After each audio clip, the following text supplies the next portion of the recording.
రే జగన్, చెప్పరా. ఇంటికేమన్నా వచ్చావా? లేదురా, నేను డ్యూటీలో ఉన్నాను. విషయం ఏంటి? లేదు, డోర్ ఓపెన్ చేసి ఉంది, అందుకే అడిగాను. తలుపు తెరుచుందా? ఏంటో నువ్వనేది? రేయ్, నీ తలుపు ఒకసారి చూడు. అది బానే ఉంది. రేయ్, ముందు వెళ్ళి అన్ని కరెక్ట్ గా ఉన్నాయో లేదో చెక్ చెయ్యి. రే, ఎందుకురా డౌట్ పెడుతున్నావు? బావా, నీ క్షేమం కోరే చెప్తున్నాను, ముందు వెళ్ళి. సరే ఉండు.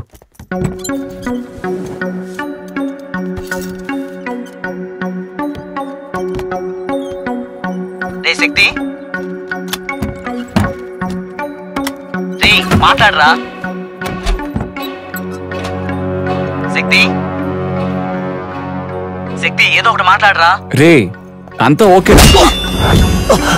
శక్తి, రే శక్తి, ఏమైందిరా? హలో శక్తి, రే ఏంట్రా, ఏమైందిరా?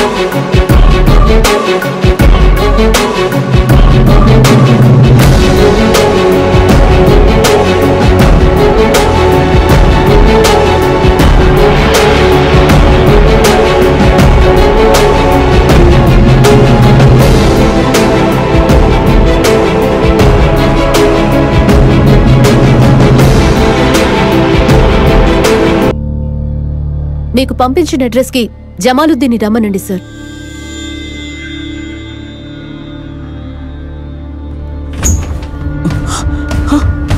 శక్తి, రే శక్తి, రే ఏమైందిరా? శక్తి ఏమైందిరా? హే, వీడికి దెబ్బలా తగిలింది. వీడు చేసిన పనికి వీడిని ప్రాణాలతోటి వదలకూడదు. హే, వీడికి నీకు మధ్య ప్రాబ్లం ఏంటి? వీడికి అసలు దెబ్బలా తగిలింది. ఏయ్, ఊరికి అరవకు. నేనే కొట్టాను. ఏంటి ఎఫ్ఐఆర్ ఫైల్ చేస్తావా, లేక లోకల్ పోలీస్ స్టేషన్ కి కాల్ చేసి నేనే రమ్మన్నా? ఏయ్, నేను డిపార్ట్మెంటే. ఏంటి బెదిరిస్తున్నావా? అవును, బెదిరిస్తా. డిపార్ట్మెంట్ లో పనిచేస్తూ ఇలాంటి ఒక క్రిమినల్ కి తోడుగా తిరుగుతున్నావే, నిన్ను అసలు. మరి నిన్ను తెలుసు అనుకుంటున్నావా? నువ్వు మీ బాసు ఊర్లో ఉన్న క్రిమినల్స్ పనిచేస్తున్నారు కదే. ఏయ్, ఇష్టం వచ్చినట్టు దొంగతనం చేసి ఆ డబ్బుని రూమ్ లో పెట్టుకున్న మీరిద్దరు పెద్ద యోగ్యులా మరి? మేం క్రిమినల్సా? Tell me, how biggest your network? ఎవరి కోసం పనిచేస్తున్నారా? దోచుకునే వాళ్ళందరూ క్రిమినల్సేనా? లేక సినిమాలో చూపించేలాగా లేనిపోని వాళ్ళకి దానాలు చేస్తున్నారా? లేక పిల్లలకి ఫీజు కట్టి చదివిస్తున్నారా? ఏం చేస్తున్నారా మీరు? ఓటు వేసే వాళ్ళకి 6,000 డబ్బులు ఇవ్వబోతున్నాం. పెద్ద అడుగుతోంది చూడు. ఇక్కడ దొంగిలించిన ఈ డబ్బుతో వీడు ఒక్క టీ కూడా తాగలేదు తెలుసా? అందరి డబ్బులు దోచుకుని రూమ్ లో దాచిపెట్టుకున్న దాని గురించి కూడా రకరకాల కథలు చెప్తారు కదా. చెప్పండి, వింటాను. ప్లీజ్. చూసే వాళ్ళందరికీ శక్తి దొంగలాగే కనిపిస్తాడు, కానీ నిజం అది కాదు. పుట్టక ముందే తన తండ్రిని కోల్పోయిన శక్తి చిన్నప్పుడే డబ్బు చూసి దాని మీద ఆశపడ్డాడు.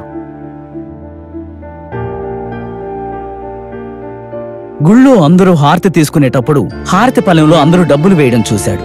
వీడు మాత్రం హారతి పళ్ళెంలో డబ్బు తీసుకుని చాలా సంతోషించాడు. ఇది తమాషాకే అని అప్పుడు ఎవ్వరూ అనుకోలేదు. శక్తి పెరిగే కొద్దీ తన సమస్య కూడా పెరుగుతూ వచ్చింది. చదువుకునే బడిలో కూడా తన కంట్రోల్ ని కోల్పోయేవాడు. తోటి పిల్లల స్కూల్ ఫీజు, వాళ్ళ పాకెట్ మనీని, అసలు వాడి దృష్టంతా డబ్బు మీదే ఉండేది. ఒకరోజు శక్తి దొంగిలించిన డబ్బుని ఒక ఎలుక రుచి చూడసాగింది.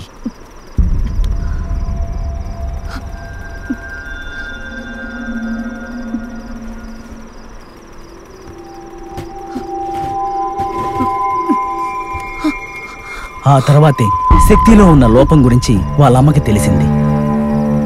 ఎందుకు అలా చేసావు?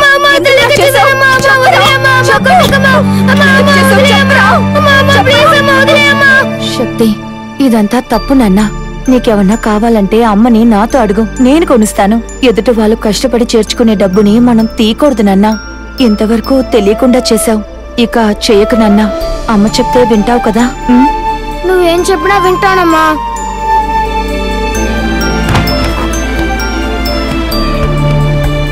డబ్బుని దోచుకోవాలనే ఆలోచన శక్తిని ప్రశాంతంగా ఉండనివ్వలేదు. వాళ్ళ అమ్మగారి అడ్వైస్ దొంగిలించాలనే ఆలోచన శక్తి మెదడుని తొలిచేస్తూనే ఉంది.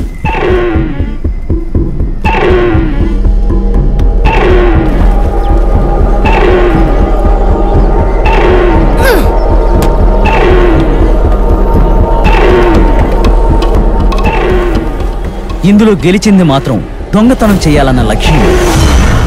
ఫీజు కట్టడానికి ఉంచిన డబ్బుల్ని దొంగిలించుకొచ్చాడు మీ అబ్బాయి. పిల్లల్ని కంటే మాత్రం సరిపోదు, వాళ్ళని జాగ్రత్తగా పెంచాలి. ఇలా దొంగతనం చేయించే కంటే వేరే ఏదైనా వృత్తి చేసుకుని సంపాదించుకో. ఇటువంటి వెధవలే ఫ్యూచర్ లో దోపిడీలు, దొంగతనాలు, మానభంగాలు చేసి మా ప్రాణాలు తీస్తారు. ఏమయ్యా, ఈ కుర్రాన్ని కోర్టుకు తీసుకురా.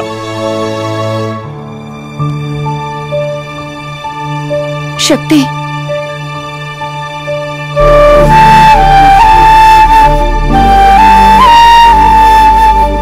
నువ్వు ఎక్కడున్నా అమ్మ ప్రాణాలు నీ మీదే ఉంటాయి నాన్నా. తన కొడుకు దొంగలా మారిపోయాడనే ఆవేదన, ఊరు వాడంతా తన గురించి నీచంగా మాట్లాడడం శక్తి వాళ్ళమ్మని తీవ్ర వేదనకి గురిచేశాయి. ఒకవేళ వాళ్ళమ్మ గనక ప్రాణాలతో ఉండుంటే శక్తి ఈరోజు మరోలా ఉండుండేవాడేమో. పాపం శక్తి. తెలియక చేసిన తప్పు వల్ల నేను, అర్థం కాలేక చేసిన తప్పు వల్ల శక్తి, ఇద్దరం ఈ పిల్లల కర్మాగారంలోనే కలుసుకున్నాం. వాడు ఎవరితో మాట్లాడేవాడు కాదు, కానీ నాతో మాట్లాడేవాడు, నవ్వేవాడు, ఏడ్చేవాడు, అన్ని విషయాలు చెప్పేవాడు. జీవితాంతం కలిసిమెలిసి ఉండేలా మా పరిచయం బలపడింది. శక్తిలో ఉన్న ఆ మృగం అక్కడ కూడా వాణ్ణి ప్రశాంతంగా ఉండనివ్వలేదు. శక్తి, శక్తి, ఏమైంది శక్తి? శక్తి, శక్తి, ఏమైంది శక్తి?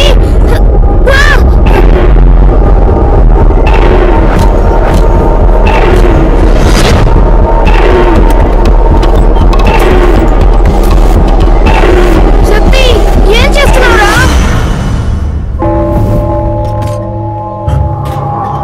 రేయ్, డబ్బును తీసుకుంది ఎవరా? శక్తియే తీసుకున్నాడు.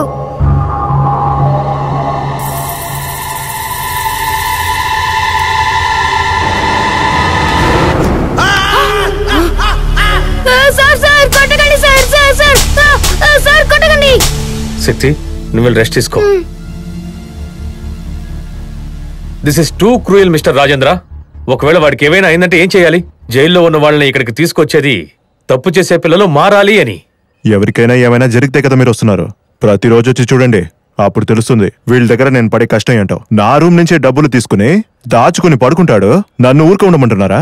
బాగుంది సార్ మీ లాజిక్. మన ఇద్దరి లాజిక్లు పక్కన పెట్టండి సార్. శక్తి విషయంలో మాత్రం మనం కేర్ఫుల్ గానే హ్యాండిల్ చేయాలి. నేను వాడిని విచారించాను. ఈ దొంగతనానికి ఎటువంటి పర్పస్ లేదు. మీ బీరువా తెరిచి డబ్బు తీసిన వాడు పక్కనే ఉన్న విలువైన గోల్డ్ వాచ్ ని గాని, నగల్ని గాని, ఉంగరాన్ని గాని, చైన్ గాని తీయలేదు. ఒకవేళ ఇది వ్యాధి కూడా కావచ్చు. ఓహో, సైకో దొంగనవాడు. మెడికల్ పరిభాషలో దానికి ఏ పేరు లేదు. ఇలాంటి సంఘటనే మళ్ళీ ఇంకోసారి జరిగిందంటే దయచేసి మీద చెయ్యకండి. వాడు పెద్ద క్రిమినల్ గా మారడానికి అది ప్రధాన కారణం అవ్వచ్చు. వీటన్నిటికీ మించి వాడి ఫిజికల్ చేంజెస్ ని సడన్ గా మీరు కంట్రోల్ చేయాలనుకున్నప్పుడు అది తన ప్రాణాలకే ముప్పుగా మారే అవకాశాలు కూడా ఉన్నాయి. శక్తి సమస్య ఏంటో అర్థమైన నాకు వాడిని జాగ్రత్తగా చూసుకోవాలనే నిర్ణయానికి వచ్చాను. వయసు పెరిగే కొద్దీ వాడిలో సమస్య కూడా పెరుగుతూ వచ్చింది. దోచుకున్న డబ్బుని ఇలా రూమ్ లో అలంకరించి అందాన్ని చూసుకునేవాడు. వాడికి సంబంధించి డబ్బు రాణి లాంటిది. చాలా జాగ్రత్తగా చూసుకుంటాడు. వాడి డబ్బుని ఎవరూ ముట్టుకోకూడదు, ఇంక్లూడింగ్ మీ. పోలీసు ఉద్యోగంలో చేరిన నేను వాడి కోసమే కష్టపడి చదివి క్రైమ్ డిపార్ట్మెంట్ లో చేరాను. కర్మాగారంలో డాక్టర్ చెప్పిన ఆ మాటలు నాలో లోతుగా నాటుకుపోయాయి. ఎప్పుడెప్పుడు వాడికి దోచుకోవాలనే ఆలోచన కలుగుతుందో నేనే వాడిని కంట్రోల్ చేస్తూ ఇల్లీగల్ మనీ ఉండే చోటికి పంపిస్తుంటాను. కానీ కొన్నిసార్లు నాకే తెలియకుండా రిస్క్ పనులు చేస్తూ ఉండేవాడు. శక్తి ఒక పెద్ద గజ దొంగనే తెలుసు, కానీ వాడు ప్రతిసారి దోచుకునే ముందు ఆ సమస్యని కంట్రోల్ చేసుకోలేక వాడు పడే అవస్థ, అందులో నుంచి బయటికి తీసుకురాలేకపోయానని నేను పడే బాధ ఇంకెవ్వరికీ తెలియదు. ఇలాంటి దారుణమైన వ్యక్తిగతాన్ని మార్చి ఇలా కథలు చెప్తున్నావే, నీకు సిగ్గుగా లేదా? ఇలా చూడదియా, ప్రేమలోను స్నేహంలోను విశ్వాసంగా ఉండడానికి కారణం అవసరం లేదు. వాడి సమస్యల్లా డబ్బే, దోచుకోవడమే దానికి ట్రీట్మెంట్. నువ్వు వీడికి చేస్తున్నది ఎంత మాత్రం హెల్ప్ కాదురా, కేవలం ఫ్రాడ్. ఇలా చూడు, శక్తి నా ఫ్రెండ్. వాడి ప్రాణాలకి ఎలాంటి ప్రమాదం కలగకూడదనే నేను పోరాడుతున్నాను. నువ్వు నన్ను మోసగాడు అనుకున్నా అనుకో, అందుకు నేను బాధపడ్ను. నీకు అర్థమయ్యేలా చెప్పాలన్న అవసరం కూడా నాకు లేదు. వెళ్ళు.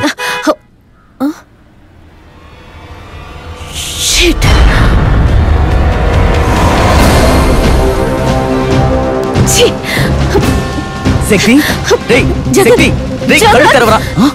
ఏ రోజు వీడిని ఇక్కడి నుంచి బయటకు తీసుకెళ్ళు, లేదంటే మీ ఇద్దరు ప్రాణాలు ప్రమాదంలో పడతాయి.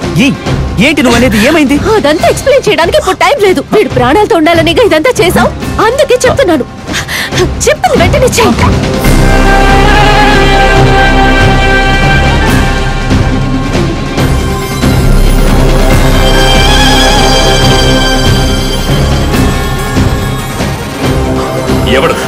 ఎవడు వాడు? అడ్డంగా నరికేస్తాను. ఎక్కడ? నా డబ్బు మీద చెయ్యి పెట్టిన కుక్క.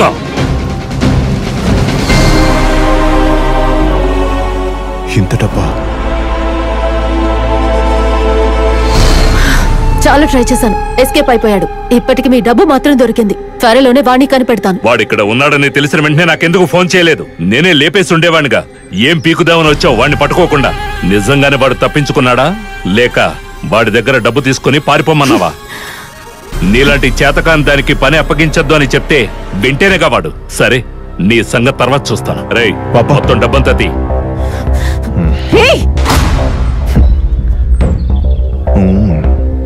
రేయ్, డబ్బు తీయరా అంటే దీన్నెందుకురా గుడ్లు అప్పగించి చూస్తున్నావు? రేయ్ ఎదవల్లారా, డబ్బంతా తీయండిరా. అలాగే ఏం చేస్తున్నారా?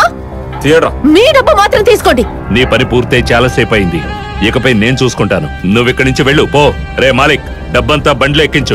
మీ అమౌంట్ కి మించి ఒక్క పైసా ఎక్స్ట్రాగా తీసుకున్నా ఊరికే వదలని చెప్తున్నా. ఏంటి, ఏం చేస్తావు? మర్యాదగా ఇక్కడి నుంచి బయటికి వెళ్ళిపో, లేదంటే కోసేస్తాం. లేడీ సూపర్ స్టార్ లో పోజ్ ఒకటి. ఒకటిని వదిలిపెట్టకూడదు, అన్ని తీసుకోండి. ఒక్క నోటు వదిలిపెట్టారంటే నరికి పారేస్తాను. తొందరగా తొందరగా కట్టు కట్టు కట్టు, తొందరగా పనిచేసుకో. కానీ మొత్తం అంతా బండ్లో పెట్టండి. త్వరగా రా, తొందరగా రారా. నేనప్పుడే చెప్పాను, నా డబ్బును ముట్టుకున్న ఆ కుక్క ఎక్కడున్నా వెతికి కనిపెట్టి అడ్డంగా నరికే వరకు వదిలిపెట్టను అని. రా రా రా రా, తొందరగా ఎక్కించు. ఎక్కించు ఎక్కించు. జాగ్రత్త. రేయ్, షెడ్కి వెళ్ళిపోండి. అలాగే.